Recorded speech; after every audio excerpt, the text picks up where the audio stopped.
मलकीसेदक, इनका जिक्र पहली बार पैदाइश की किताब उसके 14वें बाब की 18वीं आयत में मिलता है। बाइबल मुकद्दस इनके वालिद और वालिदा या नसब नामे का जिक्र नहीं करती। बाइबल मुकद्दस में मलकीसेदक की पैदाइश या उनकी वफात का कोई जिक्र नहीं मिलता, बल्कि इब्रानियों के खत में आपको यीशु मसीह के मुशाबे कहा गया है। इब्रानियों के खत में इन्हें बुजुर्ग अब्राहम से बड़ा करार दिया गया है और यीशु मसीह के साथ इनकी मुशाबत की गई है।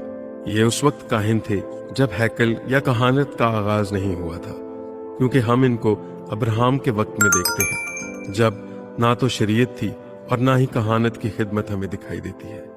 बुजुर्ग अब्राहम शरीयत के मुताबिक नहीं बल्कि ईमान से जिंदगी बसर कर रहे थे।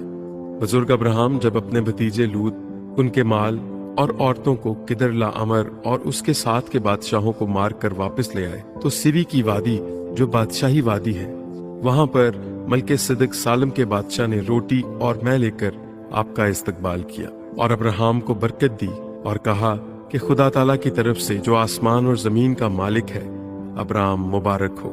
मलकीसेदक को अब्राहम ने अपने सारे माल का 10वां हिस्सा दिया, यानी दह यकी दी।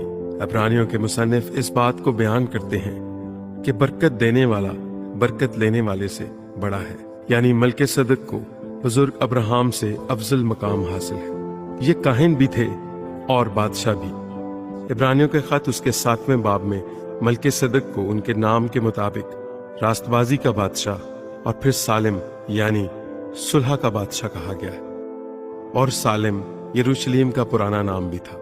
और ये खुदा ताला के काहिन थे। इनका ताल्लुक किसी कबीले या किसी खानदान से नहीं, बल्कि इन्हें यीशु मसीह के साथ तशबीह दी जाती है। ज़बूर 110 उसकी 4थी आयत में दर्ज है कि खुदावंद ने कसम खाई और फिरेगा नहीं कि तू मलकीसेदक के तौर पर अबद तक काहिन है। यीशु मसीह वो हस्ती हैं जो मलकीसेदक के तौर पर काहिन भी हैं और अबदी बादशाह भी हैं। यीशु मसीह को ये खिताब खुदा की तरफ से मिला कि वो मलकीसेदक के तौर पर सरदार काहिन है। इसकी चंद वजूहात, क्योंकि मलकीसेदक का नसब नामा नहीं दिया गया। इसी तरह यीशु मसीह भी खुदा के बेटे हैं और उनका नसब खुदा से जुड़ा है। मलकीसेदक काहिन भी थे और बादशाह भी।